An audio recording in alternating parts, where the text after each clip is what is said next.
Hey les amis, j'espère que vous allez bien, moi ça va. Bienvenue sur cette nouvelle vidéo. Aujourd'hui nous allons parler du Nushi. On va voir est-ce que le Nushi est une langue à apprendre. Vu que nous sommes dans la mouvance de la CAN, nous sommes intéressés par la Côte d'Ivoire, on va essayer de voir un peu c'est quoi le Nushi. Comment est-ce qu'on peut apprendre le Nushi? Est-ce qu'il y a des techniques dans le Nushi à apprendre? Et il y a certains éléments que je vais vous partager concernant ma vie. Comment est-ce que j'ai fait pour pouvoir apprendre les langues aussi rapidement et aussi facilement. Ça viendra en appui avec le Nushi, mais une partie plus importante du Nushi quand on verra juste après le jingle dans cette vidéo. Donc, c'est parti.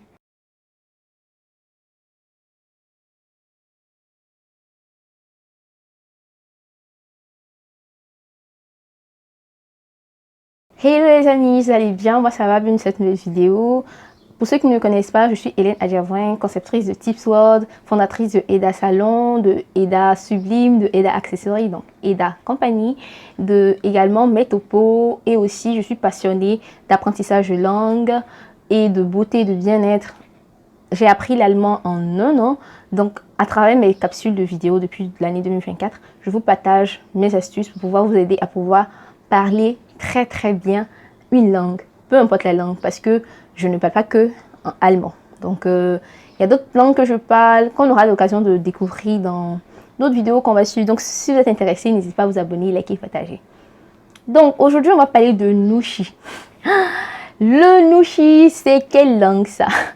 Qu'est-ce que je vais parler de Nushi? Comme je vous l'ai dit en introduction, c'est la CAN.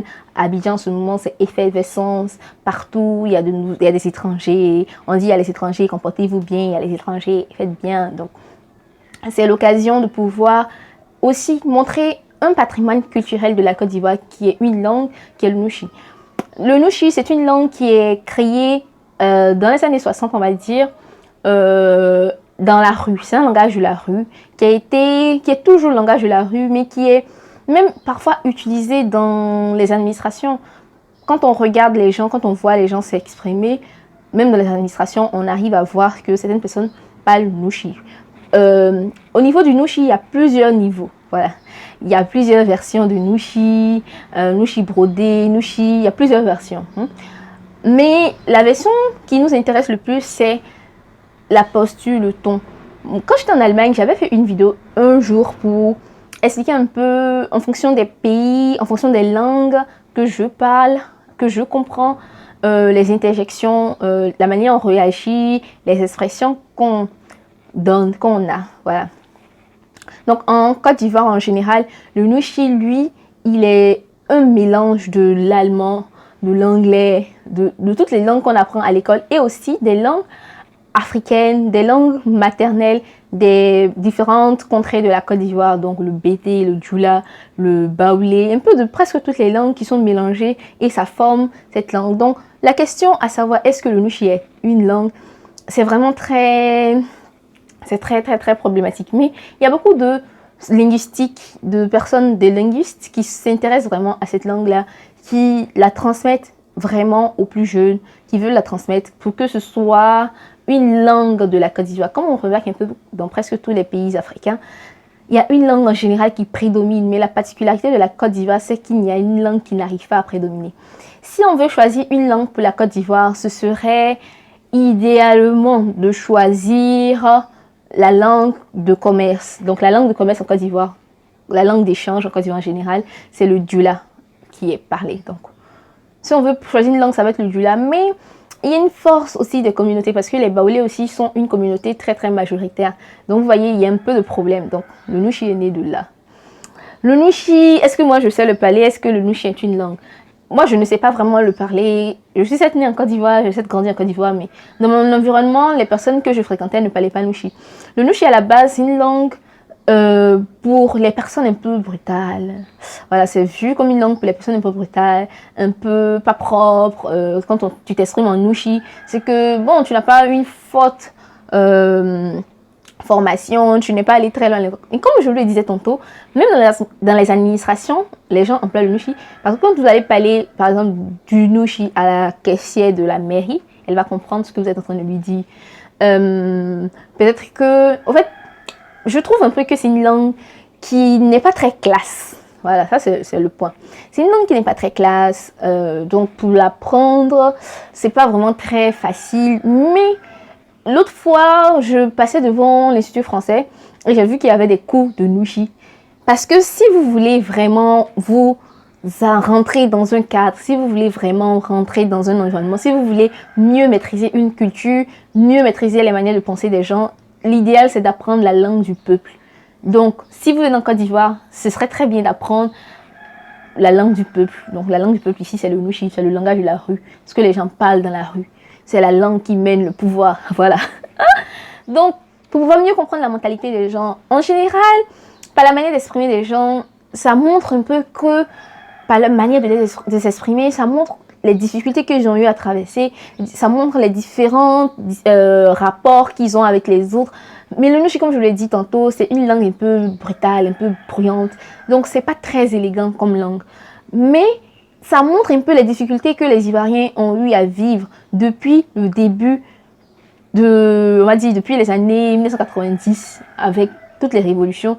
Ça montre un peu toutes les luttes que les Ivoiriens ont subies. Ça montre les différentes guerres.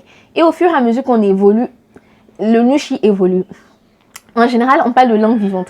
On parle de langue vivante au moment où la langue, au fur et à mesure, il y a de nouveaux mots qui apparaissent dans la langue. Donc en Nushi, à chaque fois, il y a de nouveaux mots qui apparaissent. Il y a de nouvelles manières de s'exprimer. Il y a de nouvelles méthodes. L'idéal, c'est vrai que j'essaie de faire un peu cette vidéo en Nushi, mais comme je le dis, je ne m'en sors pas très bien. Peut-être qu'à la fin, je vais avoir un peu de motivation pour trouver quelques mots pour en parler. Donc, comme je vous le disais également, moi, j'ai décidé, bon, je vais vous parler un peu de ma base. Comme je l'ai dit, un aspect qui m'a aidé à pouvoir parler une langue. Bon, peu importe les langues, voilà. En général, quand on veut apprendre une langue à un enfant, on conseille qu'il ait une base. Et sur cette base-là, on va mettre une autre langue. Je m'explique. Comme en général, les enfants vont à l'école maternelle, parce que la plupart des gens font l'école maternelle. Quand les enfants vont à l'école maternelle, on leur propose de pouvoir parler en français. En général, on parle en français à l'école maternelle, on parle en français. Voilà. À l'école, en général, on parle en français. En Côte d'Ivoire, on parle en français. Il n'y a pas d'autres langues françaises. Donc, quand vous arrivez à l'école maternelle, qu'on vous parle en français, et qu'à la maison également, vous parlez en français, votre cerveau n'est pas apte à apprendre une autre langue.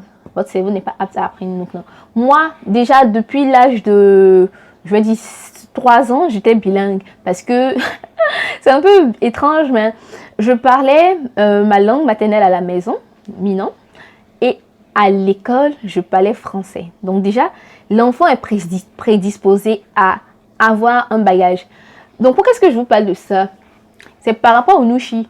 Si vous ne comprenez pas votre langue maternelle, l'idéal serait d'apprendre le Nushi à votre enfant à la maison, comme alternative de la langue maternelle. Et arrivé à l'école, il va apprendre le français. Ça va faire comme si c'est 2 langues qu'il parle.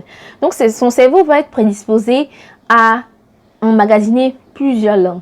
Donc, moi, c'est un peu ma force dans mon apprentissage de langue. Parce que quand j'ai appris français comme 2e langue, le reste c'est parti. Quand je suis arrivée en 6e, j'étais plus apte à apprendre l'anglais.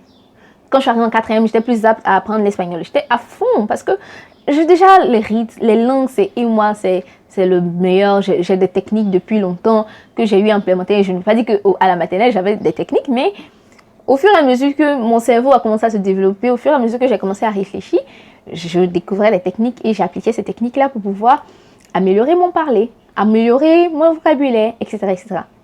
Donc, si vous aussi, vous aimeriez apprendre une langue, si vous aimeriez vous perfectionner, si vous aimeriez aller en profondeur de votre apprentissage, je vous invite à prendre une séance de coaching. Si vous ne voulez pas perdre de temps, dans l'apprentissage de la langue, si vous voulez juste avoir les outils utiles, nécessaires pour pouvoir vous aider à pouvoir apprendre la langue, je vous invite à prendre une séance de coaching. Donc, ça, c'est le point. Donc, le Nushi est-il une langue? On en vient à une réponse vraiment très, très difficile.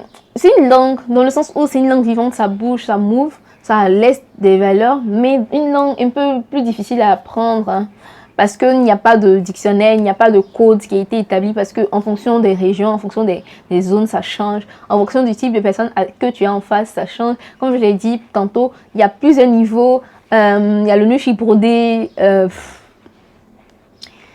y a de tout dans le nushi. Donc, vraiment, si vous êtes intéressé par cette langue, si vous êtes intéressé par l'apprendre, si vous êtes intéressé par découvrir en profondeur la culture de la Côte d'Ivoire, apprendre le nushi vous permettra de mieux percevoir la manière de penser des gens, la manière d'être des gens.